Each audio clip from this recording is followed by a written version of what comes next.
Welcome to Within the Frame, where we bring the most pressing issues across the globe into focus. I'm Kim Mok-yeon.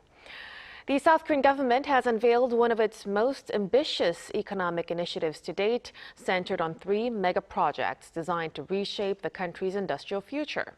Earlier today, President Lee Jae Myung presented the plan during a nationally televised public briefing, calling semiconductors, physical AI, and AI data centers the 3 pillars of Korea's next economic leap.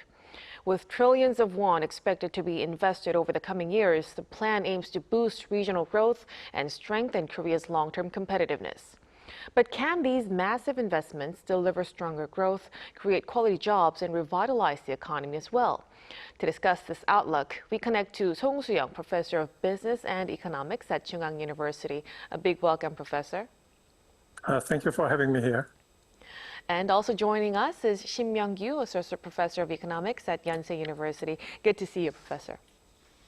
Thank you for having me too.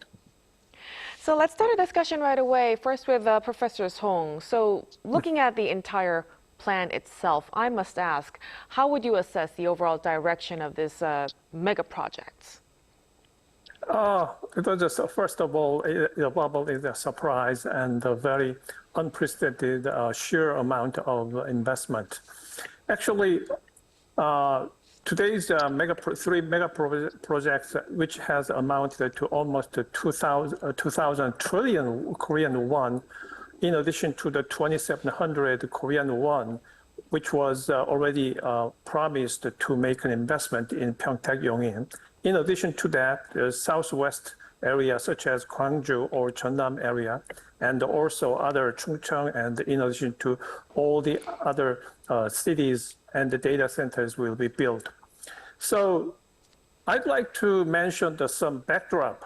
Why this kind of mega project, seemingly unprecedented, but why this was pursued in such, not in haste, but because already the President Lee has made a promise when he was a presidential candidate. And then this is a way to deliver his promise and also make some valuable investment project to be used as the livelihoods for our Korean economy, as well as to distribution, which have allowed people to live a little bit more decent life with some equality. To that regard, I would like to say, in the last year, December 12th, in 2025, in the United States, actually, there is an initiative, Pax Silica, was launched by the Undersecretary of State for Economics and Policy in the United States. Korea is counted as one of the 7 signatory countries who has participated in Pax Silica. Pax Silica entails the stability of supply chain in light of the AI and the semiconductor and the rare earth minerals and other important electricity or energy-related issues has been addressed, and then to achieve that. So this is a kind of response against some sovereignty AI pursued and encouraged by the United Nations. So against the United Nations will, United States urged countries to join the Pax Silica. Now it reaches almost 24 countries. Just 2 days ago, Italy, despite the spat with Trump, Georgia, the Prime Minister of Italy, decided to join this Pax Silica. The idea behind this one is to compete with and remain in the arch rival with China, because China's economy, population-wise, it has a huge autonomous economy to support their own AI ecosystem. United States, they need some kind of their friends and to compete with China. So that is why South Korea, President Lee has started this kind of initiative with the backdrop of such international and maybe United States-led initiative. Right. It certainly sets out an ambitious vision for Korea's future industries. Now, one of the project's key goals is to spread advanced industries across the country with semiconductors in Honam, data centers in Chungcheong and Gangwon, and physical AI in Yeongnam. Professor Shim, what impact could this have on regional economies and balanced national development? I think this project has considerable long-run potential if it succeeds in creating regional industrial clusters rather than simply relocating production facilities across the nation. In the short run, large-scale investments of this kind can stimulate local employment, infrastructure construction, and demand for supporting businesses. These effects alone could provide a meaningful boost to the regional economies. But what we need to think is that advanced industries tend to generate strong spillover effects. Once a semiconductor complex, a data center, or an AI hub is established, suppliers, startups, universities, research institutes, and highly skilled workers often begin to cluster around it. Over time, this creates a self-reinforcing innovation ecosystem that raises productivity and affects even more investment. Of course, whether the plan succeeds or not is not guaranteed simply by announcing large investment plans. Advanced industries require, as I said, human capital, reliable digital and transformation infrastructure, and close collaboration among firms, universities, and research institutions. Without those complementary investments, even very large projects, as announced today, may not generate lasting economic benefits. So that could have important implications well beyond the capital region. Now, total investment related to the mega project is expected to exceed 4.7 trillion won. Professor Song, but since these are long-term projects, of course, what will it take for that investment to translate into real economic growth and job creation? Yeah, actually, you mentioned the 4.7 total amount of 4.7 thousand trillion won investment, but actually that includes the Pyeongtaek and Yongin cluster investment, which was already promised and now started again. In addition to that, today's mega project entails the totally new investment in the Honam area, such as a semiconductor, and also such as HBM production, and also the other important packaging process will be. Packaging is to improve the substrate, and the size of the total semiconductor is reduced to help them integrate each other to perform very high level and performance in AI. But I think the sheer amount of investment, as the Professor Shim has mentioned, this is really simply the 2,000 trillion won, because the last year's our total GDP in South Korea is only 2,300 trillion won, so which means almost the same size of the total investment. Of course, this investment will be made take the form of a phase-in or installment investment. Therefore, as time goes by, additional and some allocation of investment will be made. But however, the simple calibration that amounts to this reaches what is necessary to keep the project alive is, on average, it needs almost 60 trillion won per year, which is the 2.6% of annual GDP. So this is a really serious, daunting challenge for this investment to turns out to be fruitful and sustainable in the future.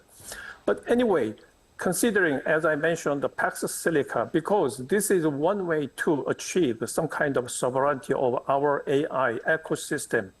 The reason is because the President Lee's ambition and the goal is to achieve some unrivaled gap and become a unmatchable leader in the AI industry. So it means we are going to take the front seat to control the AI ecosystem, even we are in the supply chain one of the components of the supply chain. So because our economy size is much smaller than United States and China, and therefore what we need is we cannot do everything in our country. That is true. That is the great difference between the China. Therefore, even United States, they would like to expand their territory, including such as Canada and Greenland. So to that regards, what I would like to say is when our country could become a leader in AI ecosystem, then our economy can be an indispensable component of the total supply chain. Therefore, we can control. We can take the seat of the front seat of the airplane, whatever. So that is the point I would like to make. And then in order to translate this investment result into the people's, then that is also mentioned in the early broadcasting of the mega project declaration interview. That is to build these factories around the regional areas and then lead these economy to facilitate the development of the local economy and to find a job and to stay there. So that's why the government must support infrastructure and water supply and electricity supply. That is very, very imperative for these top leading SKhainicks, Samsung Electronics to successfully build up AI center, data center, and the factories and packaging fabs around the region. That is a necessary condition for this project to be successful. Right. Thank you for highlighting the key points that would lead to a successful project moving forward. But let's turn to another issue now. International oil prices. It has fallen following the U.S.-Iran ceasefire memorandum, but consumer inflation in Korea remains above 3%. Professor Shim, what will it take for easing external risks to lead to a real recovery in the local economy? Yeah, lower oil prices are certainly good news for the Korean economy as well as the global economy because they help reduce import costs and ease inflationary pressure. However, by themselves, they are not enough to generate a broad-based economic recovery. And lower energy prices are the kind of a necessary condition, but not a sufficient one to spur the economic growth. First, for households to increase spending, what they need is greater confidence about their future income and employment. And for businesses, they will invest more only if they see stronger demand and more predictable policy environment. And another important point is that changes in the global oil prices usually take time to pass through to domestic consumer prices. So what really matters is whether lower external risk, like the Iran war, translates into stronger domestic confidence. If geopolitical tensions continue to ease, inflation gradually moderates, and uncertainty surrounding trade and monetary policy declines, households and firms are much more likely to increase spending and investment thanks to better confidence. This is particularly important for the Korean economy, which heavily depends on trade. In the end, economic recoveries are driven not only by lower costs, but also by stronger confidence about the future. Right. So external conditions alone may not be enough to drive a recovery. Now, another concern is the exchange rate, Professor Song. Despite the ceasefire, the $1 exchange rate remains in the 1,500 won range. Could that become the new normal? Yeah, it looks like the new normal, and it remains what it used to be. But I think clearly there is a reason. The reason is because our capital market is, for example, the two companies, Samsung and SKhainicks, takes almost 50%, more than 50% of KOSPI. So that means the risk, systemic risk, is grammatically greatly increased because the domestic investors have no way to achieve some necessary portfolio to diversify away the individual stock risk. So what I'm saying is because these two stocks takes too much share of the capital market capitalization. It means systemic risk is greatly increased. One way to diversify away it is to make a portfolio in foreign capital market. Therefore, this results in very frequent flow of the capital over the boundary. So that's why I think we have seen some kind of increased volatility of the dollar and the Korean won over the boundary. Actually, only the dollar is the international currency adopted, used for the investment. So that's why we have seen high volatility. And also, the value of the dollar actually is regarded as much higher than by domestic investors, and of course the foreign investors are mostly from the United States. Therefore, dollar has maintained their dominance, and they have kept enjoying some exorbitant privilege as a reserve currency for the international trade. That is why we have seen this kind of very high exchange rate depreciation of Korean won against the United States dollar, despite some kind of bad performance, particularly lower, and half of the United States economy take the shape of the K-shaped recovery of the economy.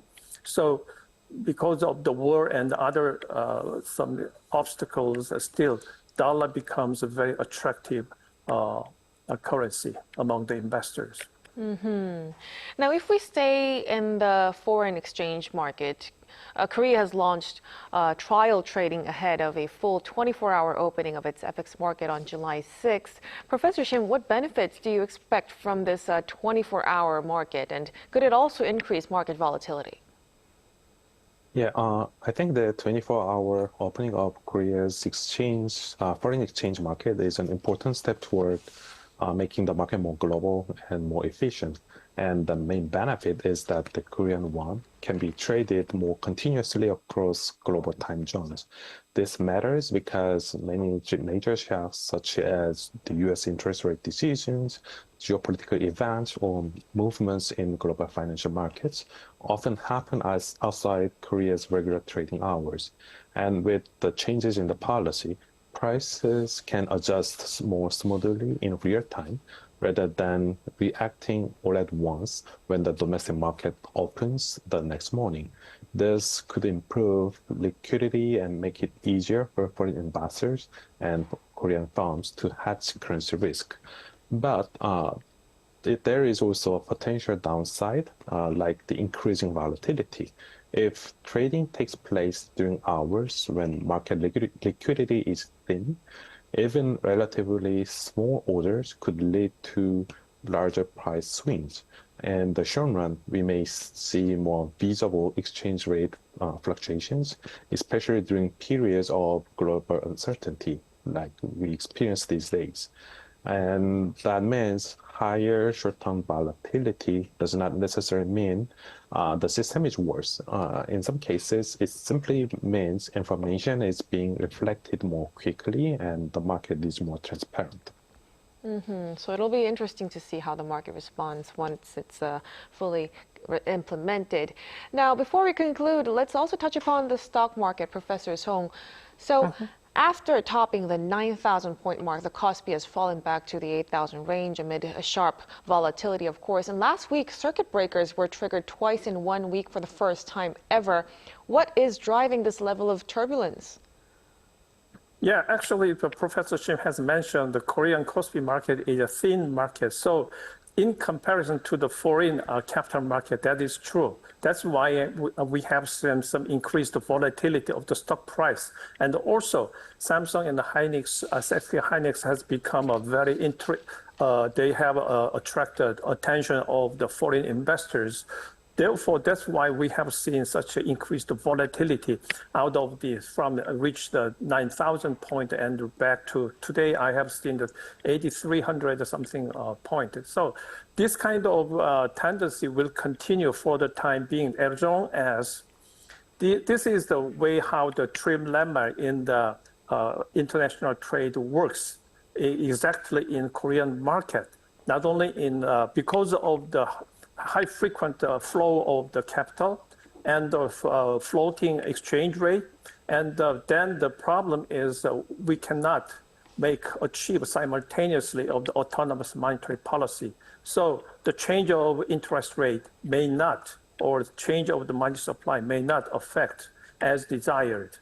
So to that regard, I believe in order to overcome these difficulties, we need some kind of control of the flow of the frequency of the flow over the boundary. So that is not explicit capital control, but implicit and some kind of tacit and some other ways. We must improvise some ways to control slow the movement of the circuit breaker is the temporary method to stop it, but however, circuit breaker occurs too much, including the sidecar. So to that regard, this is a kind of destiny as long as our capital market is smaller than other foreign countries, like United States, and then also we have very big two stocks, even at the international level. So that is this kind of risk will continue for the time being. Mm-hmm. That really helps explain the recent swings we've been seeing. Thank you for that, Professor Song. But as for now, we'll have to conclude our discussion here tonight. Professor Song, thank you so much again for your insights. Thank you for having me, and a nice talk with you, and Professor Shim. Me too. Of course, Professor Shim also, we really appreciate your time. Thank you. And that'll be all from us on Within the Frame. Be sure to tune in again next time as we continue to explore the stories that matter. Until then, stay informed and engaged.